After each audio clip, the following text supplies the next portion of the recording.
Митове и факти за наркотиците. Какво представляват наркотиците?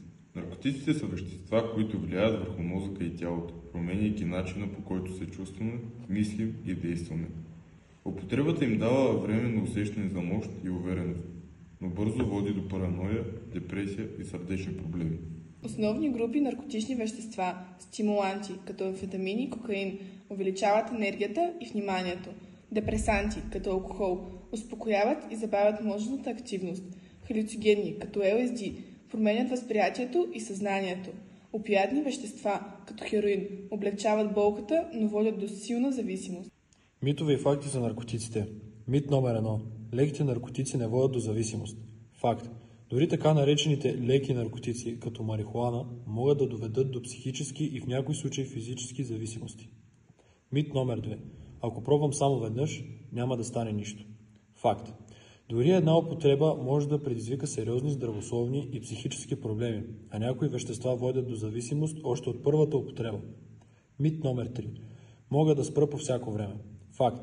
Зависимостта променя мозъка и прави отказа изключително труден. Необходима е професионална помощ. Мит номер 4. Всички го правят, значи е нормално. Факт. Повечето млади хора не употребяват наркотици. Това е погрешно възприятие, създадено от социалния натиск. Мит номер 5. Наркотиците ме правят по-креативен. Факт. Временната еуфория може да създаде илюзия за креативност, но дългосрочната употреба вреди на мисловния процес и здравето. Как се развива зависимостта? Фази на зависимостта. Първа фаза – любопитство. Започва с първа проба. Втора фаза – експериментиране. Продължава с употребата в определени ситуации. Трета фаза – редовна употреба. Наркотиците стават част от ежедневието. Четвърта фаза – зависимост. Тази фаза води до невъзможност за контрол. Любопитни факти, свързани с зависимост. Зависимостите променят мозъка. Употребата на наркотици води до промени в мозъчната функция. Зависимите хора имат намалена активност в частите на мозъка, отговорни за вземането на решения и контролирането на импулсите. Някои вещества водят до зависимост много бързо. Някои наркотици, като кокаин или метамфетамин, могат да предизвикат зависимост само след една или няколко употреби. Смесването на алкохол с наркотици увеличава риска от свръхдоза, защото веществата засилват токсичния ефект един на друг. Социалната среда има огромно значение. Хората, прекарващи време с приятели, употребяващи наркотици, са много по-склонни да опитат сами. Социалният натиск е един от най-значимите фактори за експериментиране. Еуфорията е краткотрайна, но рисковете са дълготрайни. Наркотиците често предизвикват момент на еуфория и приятно усещане, но след това идват сериозни физически и психически последствия – депресия, тревожност и силна нужда от нова доза. Тялото се приспособява към наркотиците.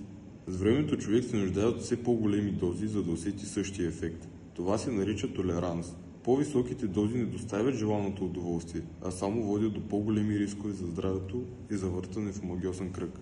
Наркотиците могат да откраднат радостта. Когато човек употребява наркотици, мозъкът спира да произвежда естествените хормони на щастието – ендорфини. Това води до депресия и неспособност да изпитват радост без веществото. Наркотиците могат да причинят необратими увреждания след първата употреба. Някои вещества, като метамфетамин или синтетични наркотици, могат да увредят мозъчните клетки или сърцето още след първия опит. Употребата на марихуана променя зоните в мозъка, свързани с краткосрочната памет, което затруднява ученето и запомнянето на информация. Наркотиците състаряват тялото. Дългосрочната употреба на наркотици води до преждевременно остаряване на кожата, зъбите и органите. Наркотиците са сред водещи причини за инциденти, предозирания и сърдечни проблеми при млади хора. Прекъсването на зависимостта е процес, а не момент. Отказването на наркотиците или друго зависимо поведение често отнема месеци или години. Необходими са подкрепа, терапия и разбиране, за да се постигне трайна промяна. Приемането на помощ е ключово. Най-успешните истории за преодоляване на зависимост включват подкрепата на семейството, приятелите и професионалната помощ. Никой не може и не трябва да се справя сам. Как да кажем не? Тактики за отказ. Винаги имайте готов отговор. Например, не ми е интересно или не е моето нещо. Променете темата или се отдръпнете от ситуацията. Намерете хора, които споделят вашите ценности. Изборът е твой. Запази свободата си. Наркотиците не са решение, те са капан, който отнема радостта, здравето и мечтите ти. Зависимостта започва с една безобидна стъпка, но води към свят на болка и разрушение. Ти заслужаваш повече. Избери да бъдеш силен, да изградиш бъдещето си и да запазиш контрола над своя живот. Всяка малка победа днес, отказът да опиташ, отказът да се поддадеш на натиск е огромна стъпка към успешното ти утре. Не се оставяй на митовете. Наркотиците не решават проблемите, те ги умножават.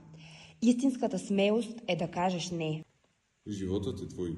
Живей го пълноценно, без зависимости. Спри, помисли, избери себе си, избери живота. Знанието е сила. Решенията, които взимаме днес, влияят на бъдещето ни утре.